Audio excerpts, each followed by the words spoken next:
นิเทศแม่งมีคนเปิดซิงกันได้ผมมาชื่อต๊อกเรียนวิทย์วานะส่วนฉันใจมอนฟังแต่ตั้งแต่บอกขนาดนี้ไม่แถวเบอร์โทรกับเบอร์ห้องไม่ได้เลยล่ะโถ่เอ้ยเราชื่อพานาเราเรียนกฎหมายครับผมคนรับครับเรียนวิศวะนะครับแบบค่ะเรียนการบัญชี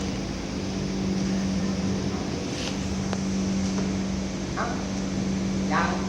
รู้สึกเหมือนมีขาดอะไรทุกอย่างติดต่อใครไม่ได้วะไม่ยังมาตัดงานเอง ตัดแม่งก็ทีดอกจะได้คนนั้นนะตัวหมดแล้วเว้ยฮะ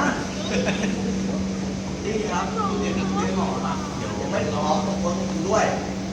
ขอโทษ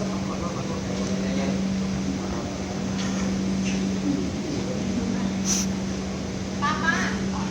นี่ป้ามาเนี่ยเราอยากค่ะมันโอเว่นเหมือนยังค่ะพี่ตาบลังพี่ตากระแทกคนในหน้าวันนี้มึงบอกนี่ก่อนนะคะป้าขอโทษแขกอ้อมนะคะแล้วเจ้าของบ้านแต่เดี๋ยวนี้เขาบอกดีน้ำยูใครแน่ติดต่อคุณโบเป็นบ่ได้เลยที่นี่ก็บ่มีคนสัญญาณโทรศัพท์แต่ผมพูดประกอบเป็นห่วงฝ่ายนี้เป็นคนดูแลเรื่องความสะดวกในคุณเองตามใครบ้างเป็นภาพเป็นคนของพวกเราไปเร็วไม่ไหวมาค่ะ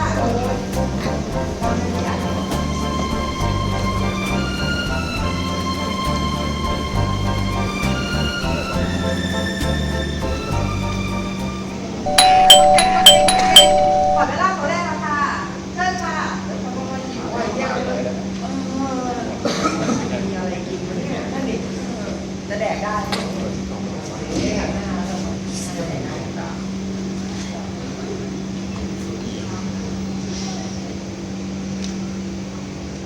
เชิญตามสบายเลยนะคะพี่ยักษ์ก็ใส่ได้ตลอดเลยเดี๋ยวบ้านเดี๋ยวแล้วเจ้าของบ้านอ่ะ ได้เห็นบ่ล่ะ ไม่ บ่เห็นก็แสดงว่าท่านไปมาอยู่หน้าตาวันนี้มันหลายโมงมันกินนั่นเลย อีป้าดอกดานี่แล้วก็ตกกลางน้ำเลยอ่ะ แม่บ้านนี้ก็ไม่โหดจังวะนั่นสิเนี่ยแก่แล้วแก่สงสัยก็เลยไม่มาแม่ก็ต้องเป็นเอกอ่ะเอกยอดแก่ โอ๊ยผู้ชายอ่ะคิดแต่เรื่องพวกนี้แหละ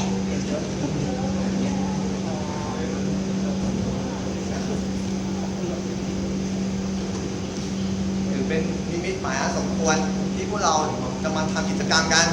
กิจกรรมอะไรคะ กิจกรรมที่มีชื่อว่าละลายพฤติกรรมด้วยน้ำเมาไงเย้เรามานานแล้วโอ้โห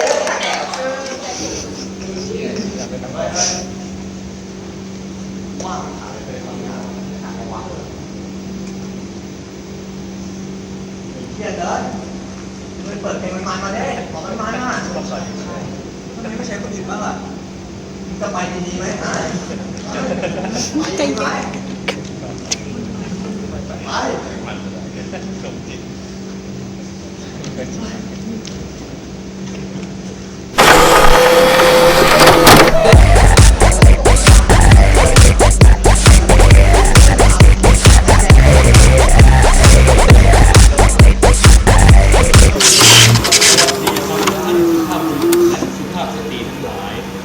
ผมคือบูลิกอัลแมนโอเวนเจ้าบ้านของพวกคุณในคืนนี้ ผมมีอะไรจะกล่าวสักเล็กน้อย พวกท่านคือผู้โชคร้ายที่ได้มาพักที่คฤหาสน์หลังนี้ คุณพัดคุณต๊อบโอ๊ตโอ๊ตตี้ไดมอนด์เบสพวกคุณทุกคนเคยเป็นต้นเหตุให้มีคนตาย ฉะนั้นที่นี่จะเป็นที่ลงทันของพวกคุณ ไม่ต้องคิดหนีให้เสียเวลาเปล่าเชิญชดใช้กรรมให้สนุก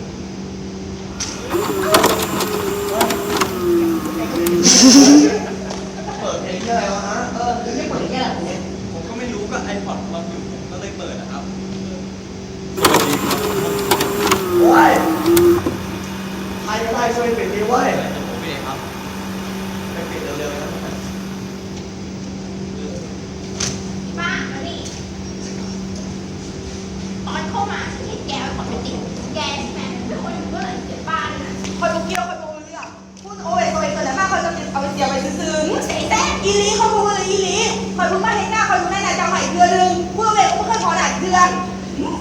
เทปนั่นแม่งเก่าหางจะชัดเลยไม่คุ้นเก่าหางเลยว่ะนั่นดิ เฮ้ยเอางี้เราลองทบทวนเหตุการณ์ดูดีกว่าหนึ่งเราชนะรางวัลได้มาที่นี่สองพวกเราและเราทุกคนไม่เคยรู้จักกันมาก่อนเลยและสุดท้ายเราไม่เคยรู้จักไอ้โอเว่นนั่นเลย คิดว่าชื่อเจ้าบ้านดูแปลกๆไหม แปลกไงวะ บูลิกเราแมนโอเว่นอ่ะ นั่นสิแล้วในฝาหนังก็เขียนว่ายูเอ็นโอเว่น ถ้าลองลากเสียงยาว U N O V E N unknown เว้ยพูดบ้าอะไรวะไอ้เนิร์ดไม่เข้าใจภาษาอังกฤษเว้ย unknown ที่แปลว่าไม่รู้จัก ฮะฮะ โอ๊ยฉันอยากจะหายตัวที่มันทำเสียงบ้าๆแบบนี้จริงเลยแมนมันสวยๆสินะต้องจับก็ลงผลได้พวกปลาอีป้าอีห้าดีแล้วอ่ะที่ดีนั่งเบาๆแล้วโอ้ยตบไปที่เลย อ๋อทุกคนแหละไอ้เนิร์ดไปเอาเหล้าไหมกูดิ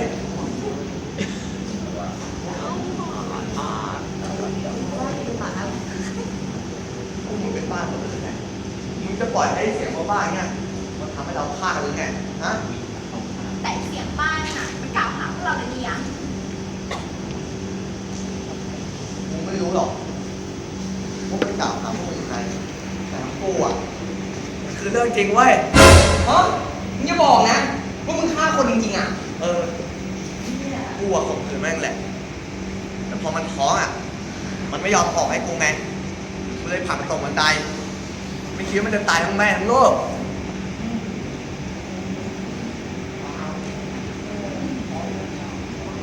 อะไรพวกมึงอ่ะกลัวคุณนักข้างในคุณจะเลวอ่ะกูไม่ตอแหลกูเว้ยแต่เจ้าภาพไม่ช่วยเชี่ย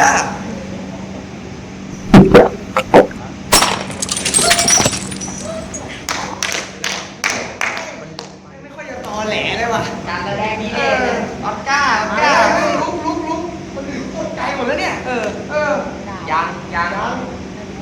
เฮ้ยมันตัวมันแข็งๆวะแต่ว่าไม่ได้ดูมันดิเฮ้ยแม่งก็แข็งเฮ้ยไอ้เนิร์ดมาดูดิมันเป็นไรวะมาดูดิ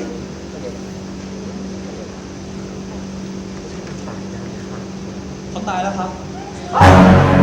อย่าบอกนะแม่งแดกเหล้าแล้วสำลักเหล้าตาย ว่าไม่ใช่อย่างนั้นหรอกครับไม่ควรเป็นแบบนั้น ไอ้เวรมึงเป็นคนชงเหล้าให้มันฆ่ามันใช่ไหมฮะ เฮ้ยโอ้ยคือแบบนี้คือก่อนลูก เหี้ยก็แม่งใส่ถุงเหี้ยมึงใส่ลงไปในเหล้าให้แม่งแดกอ่ะ เฮ้ยแต่เราก็ไม่มีหลักฐานว่ามันทำมันจริงอ่ะ ใครก็ได้เอาใครต้องเป็นของขวัญได้ไหมใช่ของขวัญเยอะกว่าเนี่ย ด้วยเฮ้ยนายตะโกนอ่ะเอาศพเก็บในห้องเองห้องไหนก็ได้ อย่าไปห้องไหนอ่ะ ห้องไหนก็ได้ แต่ทำไมห้องกูไม่ได้ เฮ้ยต้องเก็บในห้องเร็ว โอ้ยมันตัวใหญ่เลยเก็บกันพลาดเลย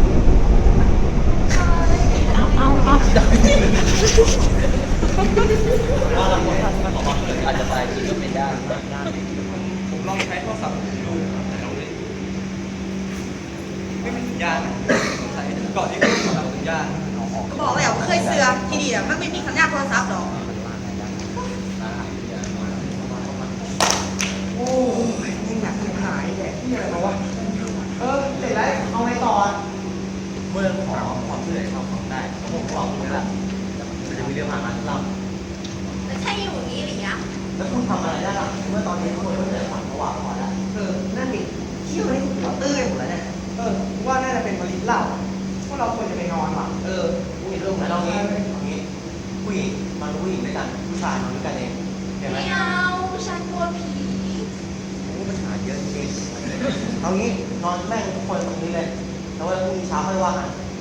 ตามนั้นอ่ะ โอ๊ยพนักเพื่อนใครเอาตัวไปไว้องกู โอ้ยป้าอย่าบ่นมากจะไปห้องไหนล่ะ ไอ้เหี้ยแล้วกูที่ต้องมองเก๋มาน อนข้างอีดาวเป็นไรไป กูบอกกูยังก็ต้องใช่เป็นดาราอะไรบ้าง ออกมาแล้วนะสวัสดีทุกคน ป้าไปนอนโต๊ะ บ้านอนโต๊ะ ว่า เนิร์ดนอนโซฟา เดินไปนอนโซฟาเร็วลูก นี่ป่ะครับตื่น ตื่น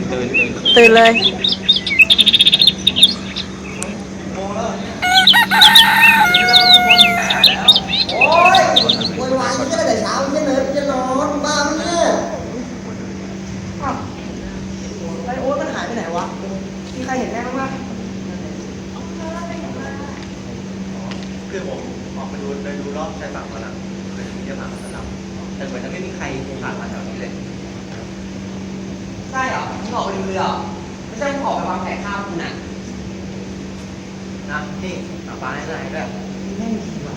แม่งหามาให้เรา มาที่ผมไป แหมไอ้สัตว์ได้แดกมึงอ่ะมึงจะไม่กิน กินสิครับ นี่พวกเธอ มีใครเห็นยายปลาบ้างนี่ไม่ด่ามันเลยปาก ไม่ใช่นอนตรงนี้ไม่ถึงหรอ โม้นั่นน่ะเหรอ ครับหาที่ไม่ได้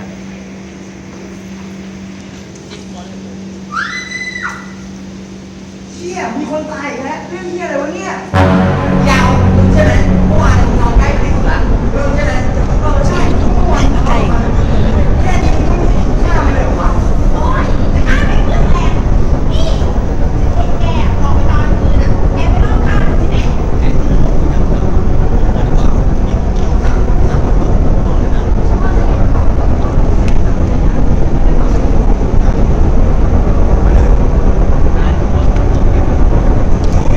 เหี้ย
โอ้ยเชี่ยรอด้วยดิมีไฟฉายอยู่อันเดียวไม่รอเพื่อนเลย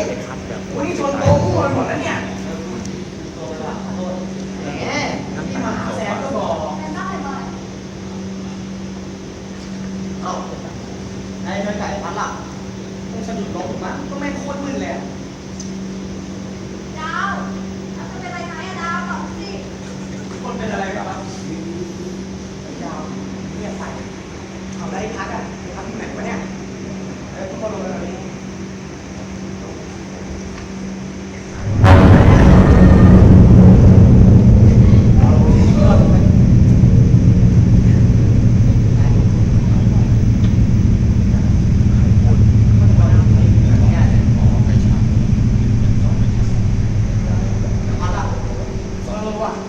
หายแล้วไง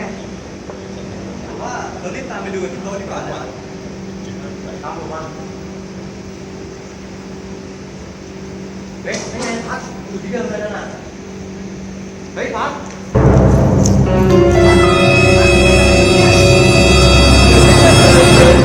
ดูหน่อย